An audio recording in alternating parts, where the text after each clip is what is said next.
ये कहानी है अमृतपुर नाम के एक छोटे से गांव की। सूरज की हल्की हल्की किरणें नदी पर पड़ रही थी। पानी में सुनहरी चमक थी। गांव में सुबह की चहल पहल शुरू हो गई थी, लेकिन बड़े भाई प्रवीण के घर में हमेशा की तरह कड़क आवाज गूंज रही थी। अरे ओ मोहन, उठ जा, कब तक सोता रहेगा? देख, मैं तुझसे बड़ा हूं। जब तक मैं जिंदा हूं तुझे आराम करने का हक नहीं। छोटा भाई मोहन, जो अभी अभी जागा था, चुपचाप उठ गया। उसकी पत्नी मेधा भी डरकर खड़ी हो गई। मेरी ही छांव में रहकर पेट भरता है। घर भी मेरे नाम का, खेत भी मेरे नाम का। तेरा तो कुछ भी नहीं है मोहन। याद रख, अगर मेरा दिल बड़ा ना होता तो तू सड़क पर बैठा होता। तेरी औकात क्या है? तेरा तो कुछ भी नहीं है मोहन। कभी आईने में देखा है खुद को? तू तो बस मेरा दिया हुआ एक टुकड़ा है जो भीख की तरह मैं तुझे डाल देता हूं। याद रख, अगर मेरा दिल इतना बड़ा ना होता तो आज तू सड़क पर भीख मांगता फिरता। प्रवीण हर रोज उसे ताने देता। मोहन चुप था। उसने कभी जवाब नहीं दिया। उसके माता पिता बचपन में ही मर गए थे। बड़ा भाई ही उसे पाल पोस कर बड़ा किया था। लेकिन जैसे जैसे प्रवीण की उम्र और दौलत बढ़ी, उसका दिल सिकुड़ता चला गया। प्रवीण की पत्नी मनीषा भी वैसी ही थी, हमेशा ताने देती। देखिए जी, बारिश आने वाली है। कह दीजिए इस निकम्मे से, इस काम चोर से, कि जल्दी से घर के बाहर का कीचड़ साफ कर दे। सारे गांव वाले हमारे घर के सामने से ही तो गुजरते हैं। अगर रास्ता गंदा हो गया तो लोग क्या कहेंगे? कहेंगे कि इतने बड़े खेत, इतने मवेशी, इतना सोना रखने वाले प्रवीण के घर के आगे कीचड़ भरा पड़ा है। लोग हंसेंगे हम पर। इज्जत का भी कोई मोल होता है, लेकिन इसको क्या फर्क पड़ता है? इसे तो बस रोटी चाहिए खाने को, चाहे घर की इज्जत मिट्टी में मिल जाए। सुबह से पड़ा हुआ है जैसे कोई राजा हो। रोज इसे देखकर मन जलता है। घर में पालतू जानवर भी इससे ज्यादा काम के होते हैं। कहिए इससे उठे और साफ करे, वरना बारिश में ये सारा कीचड़ अंदर तक आ जाएगा और गांव वालों के सामने हमारी नाक कट जाएगी। सुन लिया ना मोहन? जा, घर के आगे का रास्ता साफ कर। और सुन, मवेशियों के लिए चारा भी काट ला। मुझे खेत देखने जाना है, वहां भी काम होगा। मोहन चुपचाप बाहर निकल गया। मोहन भगवान राम का बहुत बड़ा भक्त था। वो राम का नाम लेते हुए बाहर निकल गया। उसका दिल भारी था। हर दिन भाई की बातें उसे तोड़ रही थी, लेकिन फिर भी वह यही सोचता, भैया ने ही तो पाला है, उनका हक भी है डांटने का। बारिश की बूंदें अब धीरे धीरे गिरने लगी थी। आसमान में घने काले बादल थे। बूढ़ी दादी कह रही थी, अरे नदी का पानी बढ़ेगा आज, ईश्वर सबकी रक्षा करे। प्रवीण खेत की ओर निकल पड़ा। जाते जाते मोहन से बोला, सुन, अगर बारिश तेज हुई और नदी का पानी घर तक आ गया तो सबसे पहले मेरे मवेशी बचाना। तेरा सामान तो वैसे भी कोई काम का नहीं, पर मेरी गाय भैंस मर गई तो नुकसान मेरा होगा। मोहन की आंखों में आंसू आ गए, पर उसने सिर झुकाकर कहा, ठीक है भाई, जैसा आप कहें, आपका हर हुक्म सर आंखों पर। और हाँ, अगर खाना खाने का मन करे तो पहले मुझे खिला देना, तू बाद में खा लेना, समझा? ये कहकर वो चला गया। बारिश अब तेज होने लगी थी। आसमान में बिजली कड़क रही थी। मोहन ने जल्दी जल्दी घर के बाहर का रास्ता साफ किया, फिर मवेशियों के लिए चारा काटने चला गया। मन ही मन उसने भगवान से कहा, हे प्रभु, इस बारिश में हमारे घर बचे रहें। भले ही मेरा कोई सामान बह जाए, पर भाई का घर बचा लेना। उनके पास तो सब कुछ है, मैं तो जहां भी जाऊंगा रह लूंगा। उसकी दया और भोलापन देखकर मानो बादल भी रो पड़े। बारिश और तेज होने लगी थी, लेकिन प्रवीण को अपने खेत की चिंता थी। उसने दूर से देखा, पानी खेतों में भर चुका था, मगर उसके मन में सिर्फ एक ही बात थी, अब की बार फसल मरी तो मोहन को काम से निकाल दूंगा। उसके पेट पर बोझ उठाने की ताकत मुझ में नहीं। उसके मन का घमंड और लालच बारिश के पानी से भी ज्यादा गहरा था। बारिश की बूंदें अब तेज होकर मूसलधार बन चुकी थी। गांव के लोग अपने अपने घरों को मजबूत करने में लगे थे। नदी का पानी उफनकर किनारों से बाहर आने लगा था। उसी समय प्रवीण घर लौट आया। मूड और भी खराब था। खेत का आधा हिस्सा पानी में डूब चुका था। आते ही उसने देखा मोहन ने चारा काटा नहीं था। दरअसल बारिश इतनी तेज थी कि मोहन खुद भीगकर काट रहा था, लेकिन प्रवीण को उसकी हालत से कोई फर्क नहीं पड़ा। उसने गुस्से से चिल्लाकर कहा, निकम्मे, जब देखो तब भीगता रहता है। चारा नहीं काटा, अब मवेशी भूखे मर जाएंगे। तू किस काम का है आखिर? भाई, बारिश बहुत तेज थी, माफ कर दो, मैं अभी काट लाता हूं। प्रवीण की आंखों में घमंड और नफरत भर गई। उसने एक जोरदार लात मोहन के पेट में मारी। मोहन गिर पड़ा। उसकी पत्नी मेघा दौड़ती हुई आई, लेकिन प्रवीण ने उसे भी धक्का दे दिया। बिट्टू, उनका छोटा बेटा, जोर जोर से रोने लगा। बस बहुत हो गया, आज से ये घर तेरा नहीं, निकल जा यहाँ से। मैं तुझ पर और तेरे परिवार पर एक दाना भी खर्च नहीं करूंगा, निकल जा मेरे घर से। मोहन की पत्नी गिड़गिड़ाती रही। भैया, हाथ जोड़ती हूँ, ऐसा मत करो, बारिश हो रही है, हम कहाँ जाएंगे इस वक्त। देखो भैया, हमारा तो कोई नहीं है, ये घर ही हमारा आसरा है। अगर इसे भी छोड़ देंगे तो छोटा बच्चा कहाँ सिर छुपाएगा। भैया, भगवान के लिए, इतनी रात में, इतनी ठंडी में कहाँ जाएंगे हम? सड़क पर मर जाएंगे भैया। आपको जो चाहे सजा दे दीजिए, काम का दोहरा बोझ दे दीजिए, लेकिन घर से मत निकालो। जहां मर्जी जाओ, नदी में डूब मरना है तो मर जाओ, मुझे कोई फर्क नहीं पड़ता। ये घर मेरा है और इसमें रहने का हक भी सिर्फ मेरा है। बारिश की बूंदें अब मोहन के आंसुओं के साथ मिल चुकी थी। वो चुपचाप उठा। उसके गीले कपड़े उसके शरीर से चिपक रहे थे। उसने अपनी पत्नी और बेटे को साथ लिया और निकल पड़ा। उसकी पत्नी की आंखें लाल थी, लेकिन उसने भी कुछ नहीं कहा। दोनों घर से बाहर निकल गए। बाहर ठंडी हवा चल रही थी। बारिश में उनके पैर कीचड़ में धंस रहे थे। बच्चे का शरीर ठंड से कांप रहा था। रात का अंधेरा उतर आया था। गांव के लोग खिड़कियों से देख रहे थे, पर किसी की हिम्मत नहीं हुई कुछ बोलने की। प्रवीण से सब डरते थे और प्रभु राम का नाम लेते हुए मोहन धीरे धीरे नदी की ओर बढ़ गया। यहीं रुकते हैं मेघा। देखो, ये पेड़ की जड़ें भले ही बाहर निकल आई हैं, ये झोपड़ी भी पुरानी और टूटी फूटी है, लेकिन हमारे लिए ये भी किसी महल से कम नहीं है। कम से कम हमारे सिर पर एक छत तो होगी। ईश्वर ने हमें हर मुश्किल से बचाया है मेघा, आज भी बचाएंगे, मुझे पूरा भरोसा है। हमारे दुख के दिन जल्दी ही खत्म होंगे, हमें बस हिम्मत नहीं हारनी है। जब तक ये सांसें चल रही हैं, मैं तुझे कभी भी खुले आसमान के नीचे सोने नहीं दूंगा। सुनिए जी, हमने किसी का क्या बिगाड़ा था? हम तो हमेशा सबका भला ही चाहते थे, फिर भी भैया ने हमें क्यों निकाल दिया? उनका दिल इतना कठोर कैसे हो गया? हम तो अपने हक का भी नहीं मांग रहे थे, बस 2 रोटी और सिर छुपाने की जगह चाहिए थी। क्या यही हमारा कसूर था? भगवान ही जाने अब हमारा क्या होगा। मेघा, मत रो। देखो, बिट्टू को ठंड लग जाएगी, उसका बदन कांप रहा है। अगर तू ऐसे टूट जाएगी ना, तो मैं भी कमज़ोर पड़ जाऊंगा। मैं अभी जाता हूँ गांव के बाहर, वहाँ पेड़ के नीचे सूखी घास पड़ी थी, वहीं ले आता हूँ। देख लेना, इसी बारिश में, इसी ठंडी रात में हम अपना घर सजाएंगे। हाँ, टूटी फूटी झोपड़ी होगी, दीवारों से हवा भी आएगी, लेकिन वो हमारा होगा मेघा, सिर्फ हमारा, छोटा सा। लेकिन उसमें तेरा, मेरा और बिट्टू का सपना होगा। मुझे यकीन है भगवान हमें देख रहे हैं। एक दिन यही बारिश हमारी खुशियों की भीगी भीगी सौगात लेकर आएगी। वह उठा और घने अंधेरे में चला गया। उसकी पत्नी अपने भीगे बेटे को सीने से लगाकर बैठ गई। आसमान से बिजली चमक रही थी। बरगद के पत्ते झड़ रहे थे, पर उसी पेड़ के नीचे एक टूटे परिवार ने नया जीवन शुरू करने की ठानी थी। बारिश की बूंदें थमती नहीं थी। मोहन, मेघा और बिट्टू नदी किनारे बरगद के पेड़ के नीचे झोपड़ी में बैठे कांप रहे। बिट्टू भूख से रोने लगा। उसकी रोती आवाज सुनकर मेघा भी रो पड़ी। मोहन गांव के बाहर बने कचरे के ढेर तक गया।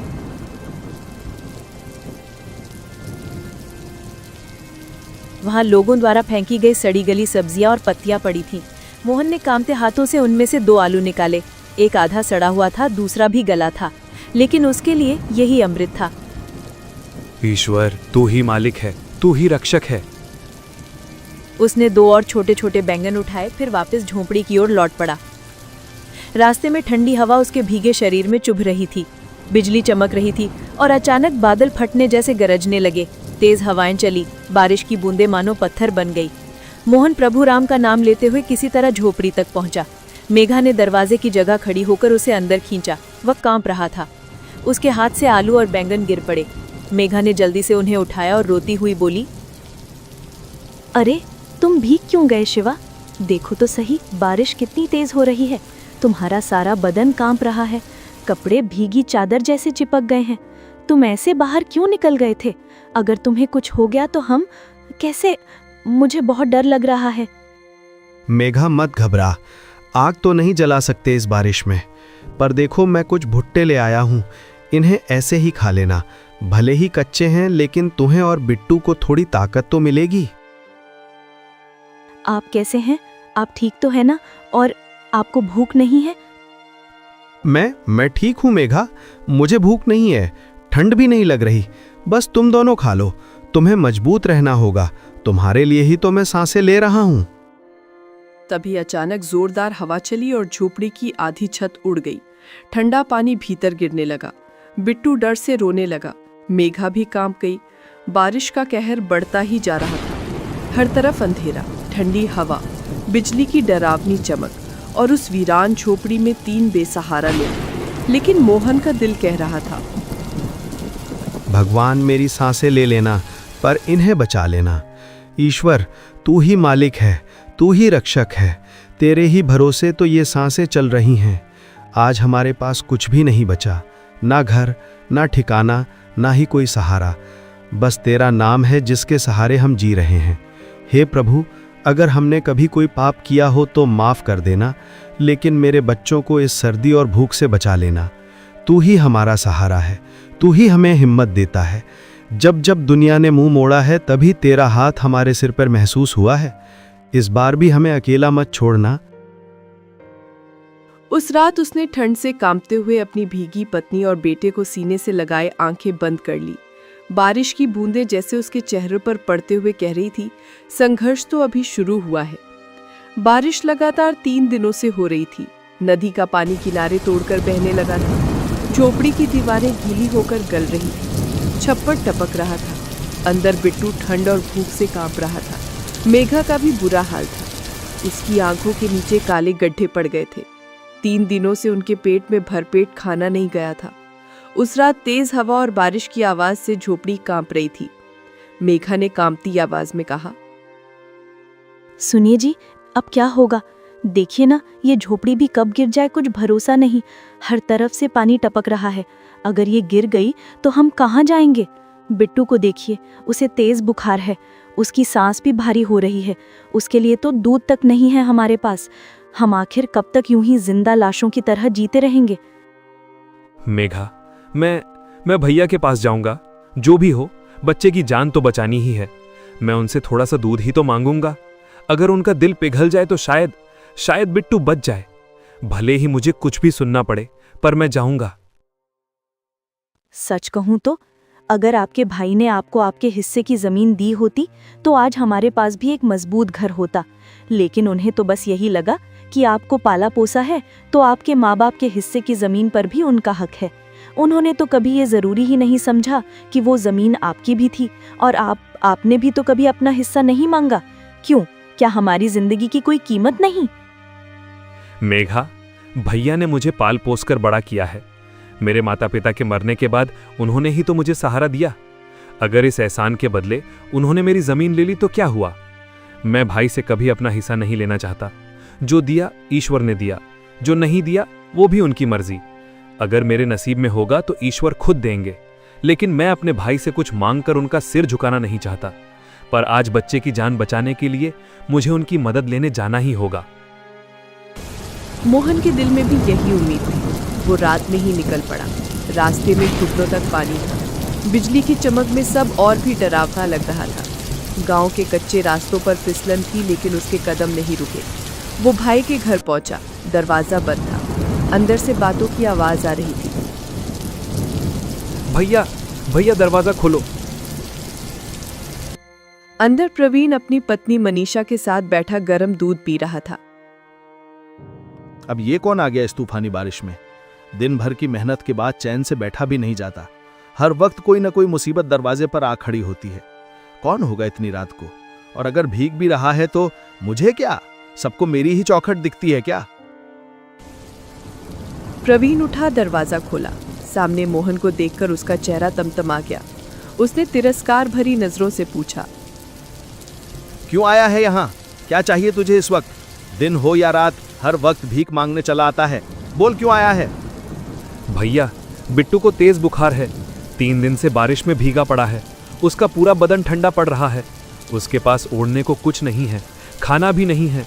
झोपड़ी कभी भी गिर सकती है। भैया कुछ अनाज दे दो, कोई पुरानी चादर ही दे दो। भैया उसकी जान बचानी है। हम कहीं और नहीं जाएंगे, बस उसकी सांसें चलती रहे। इतनी सी दया कर दो। सुनो जी, देखिए तो ये फिर आ गया भीख मांगने। निकम्मा कहीं का, काम धंधा तो है नहीं, बस दूसरों के दरवाजे पर हाथ फैलाना आता है। अरे हट, हमारे पास भी खाने को कुछ नहीं है, समझे? और सुन, भगवान के नाम पर मत आना बार बार। जो अपनी बीवी बच्चों का पेट नहीं पाल सकता उसे तो मर ही जाना चाहिए। चल निकल यहाँ से, हमारा सिर मत खा। भैया एक बार बिट्टू को देख लो, छोटा सा है, मर जाएगा।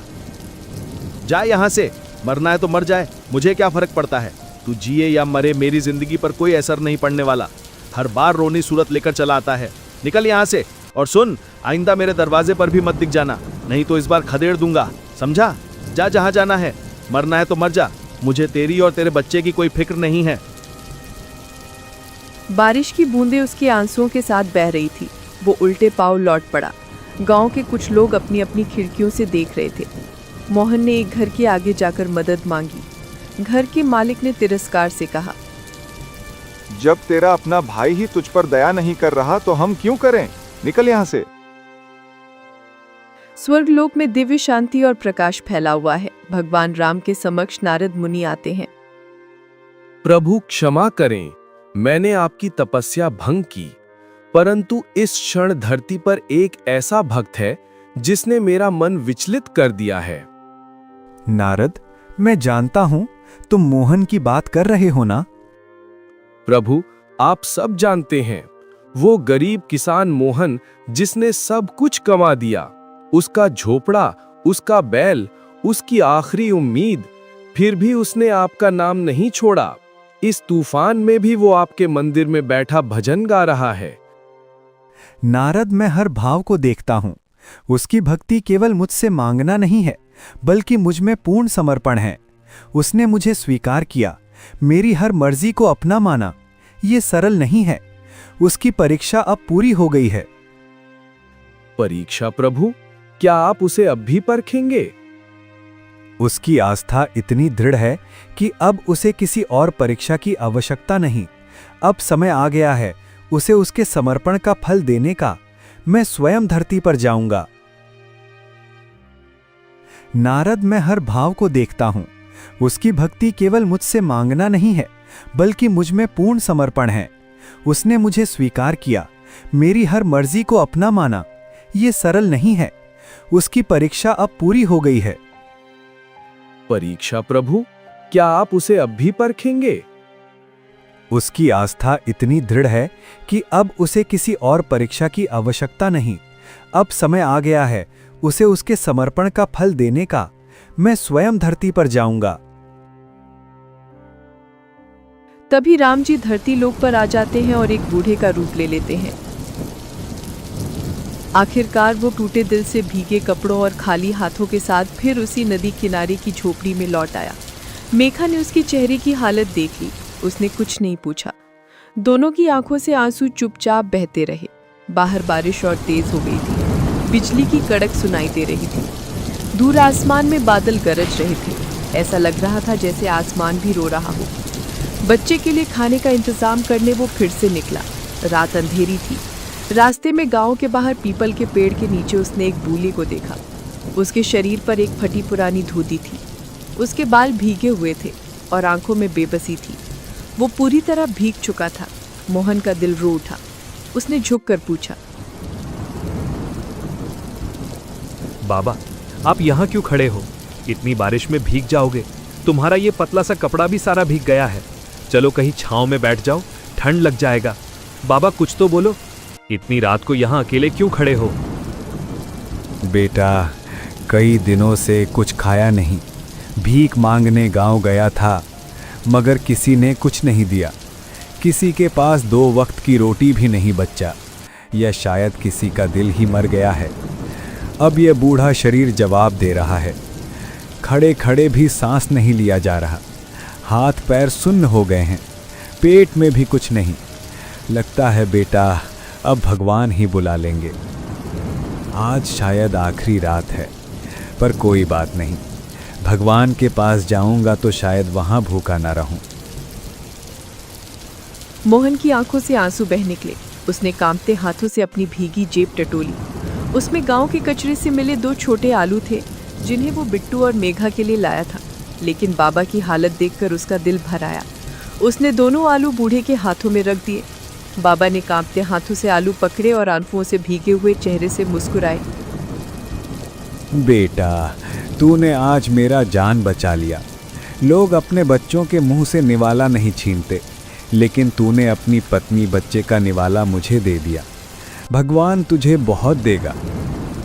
बाबा, मेरे नसीब में देने के लिए कुछ भी नहीं है। ये तो बस मेरी मजबूरी और लाचारी है।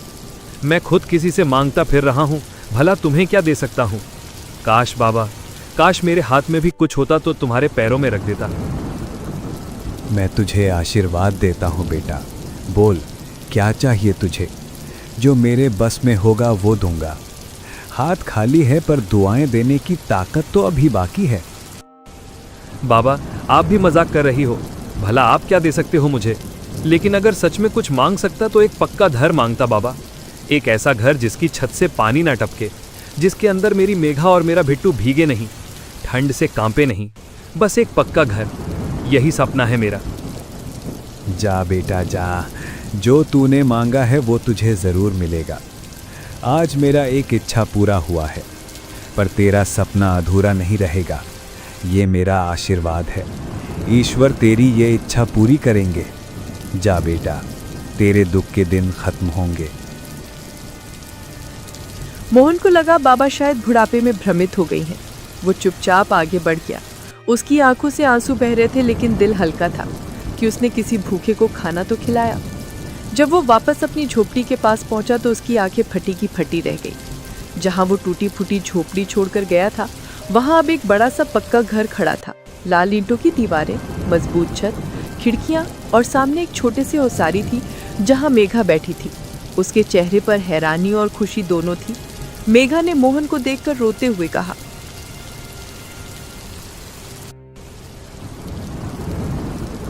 सुनिए जी, ये घर कहाँ से आया? जब तू गया था तब तो कुछ नहीं था। अचानक बादल गरजे और फिर ये घर जैसे भगवान ने बना दिया हो।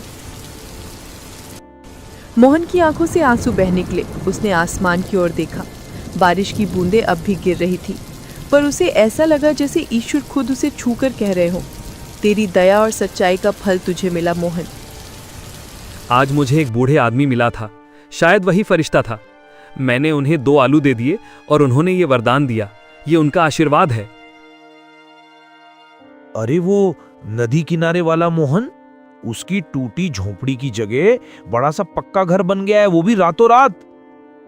कहते हैं किसी बूढ़े ने उसे वरदान दिया, किस्मत बदल गई उसकी। ये बात प्रवीण और उसकी पत्नी मनीषा के कानों तक भी पहुंची। वे दोनों दरवाजे पर बैठे थे। तब एक औरत आकर कहा, भाभी सुना, मोहन का घर बन गया, वो भी बड़ा सा पक्का घर। किसी बूढ़े साध्वी ने चमत्कार कर दिया, अब वो आराम से रहेगा। मनीषा का चेहरा गुस्से से लाल हो गया। उसने प्रवीण की ओर देखा। जी, जिसने कमे को अपने घर से निकाला वो आज राजा बन बैठा। सब गांव वाले भी उसकी बड़ाई कर रहे हैं। अगर उसने उस बूढ़े को कुछ दे दिया और उसे चमत्कार अधिकार मिल गया तो हम क्यों न ढूंढे उसे, हमें भी वरदान मिल जाएगा। चलो उसे ढूंढते हैं कि इस बूढ़े ने उसकी किस्मत बदल दी। हम भी देंगे कुछ और मांगेंगे अपनी फसल की रक्षा, जमीन का विस्तार और बहुत कुछ। अगली सुबह प्रवीण और मनीषा गांव के बाहर निकल पड़े। कड़ाके की ठंड, कीचड़ और पानी से सने रास्तों पर वो हर जगह बूढ़े को ढूंढने लगे। पीपल के पेड़ के नीचे भी गए। जहां मोहन को बाबा मिली थी वहां कोई नहीं था। फिर वे नदी किनारे पहुंचे, वहां भी कोई नहीं मिला। गांव के मंदिर, तालाब, जंगल के रास्ते, हर जगह उन्होंने पूछा, कहीं कोई बूढ़े साध्वी दिखी क्या? अरे छोड़ो, तुम्हें वो बाबा नहीं मिलेंगी। अगर वो सच में कोई फरिश्ता थी तो किसी लालची इंसान के हिस्से में कभी नहीं आती। भगवान भी सोच समझ कर ही देते हैं। उसने भी देख लिया होगा कि कौन उसके लायक है और कौन नहीं। ऐसे लोग तो उसके पास जाने के काबिल भी नहीं होते, जो सिर्फ अपना स्वार्थ देखते हैं। उन्हें फरिश्ते नहीं मिला करते। 3 दिन तक ढूंढने के बाद दोनों थककर घर लौट आए। मनीषा ने गुस्से में कहा, सब तेरी ही वजह से हुआ हरी। हाँ, सब तेरी वजह से। अगर तूने उस बेचारे मोहन को घर से ना निकाला होता तो ये दिन तो कभी नहीं देखने पड़ते। अब देखना, अब वही गांव में सबसे बड़ा कहलाएगा, लोग उसकी इज्जत करेंगे और हम पर थूकेंगे। लोग कहेंगे कि हरि ने अपने ही भाई को घर से निकाल दिया था, और देखो ईश्वर ने कैसे पलट दिया उसका नसीब। तूने बहुत बड़ा पाप किया है, बहुत बड़ा, और उसका फल अब हमें भुगतना पड़ेगा। मेरी वजह से? अरे मेरी नहीं, तुम्हारी वजह से हुआ ये सब। तुम ही तो दिन रात उसे कोसती रहती थी, कभी उसकी गरीबी का ताना देती, कभी उसके निकम्बेपन का। तुम्हारे ही कहने पर तो मैंने उसे घर से निकाला था। तुम ही तो कहती थी कि उसका होना ना होना बराबर है। अब क्यों मेरे सिर मढ़ रही हो? सच तो यह है कि तुमने ही मेरा दिल जला दिया था उसके खिलाफ। अब भुगतो। प्रवीण और मनीषा का चेहरा उतर गया। उन्हें लग रहा था जैसे उसके हाथों से सब कुछ फिसल रहा हो। उनका घमंड और लालच उन्हें भीतर ही भीतर जला रहे थे। उधर मोहन, मेघा और बिट्टू तीनों अपने नए घर में बहुत खुश थे। बिट्टू नए घर में दौड़ दौड़ कर खेलता। मोहन हर सुबह नदी किनारे बैठकर भगवान को याद करता। उसकी आंखों में कृतज्ञता के आंसू होते। वो मन ही मन कहता, प्रभु, मैंने तो कभी मांगा भी नहीं, आपने इतना दे दिया, अब जीवन भर आपका ही नाम लूंगा। कहते हैं पानी की तेज धारा और लालच दोनों का कोई भरोसा नहीं होता। नदी जब उफनती है तो अपने साथ मिट्टी, घर, पेड़ पौधे बहा ले जाती है, और इंसान जब लालच में डूबता है तो रिश्ते, अपनापन, संस्कार सब बहा देता है।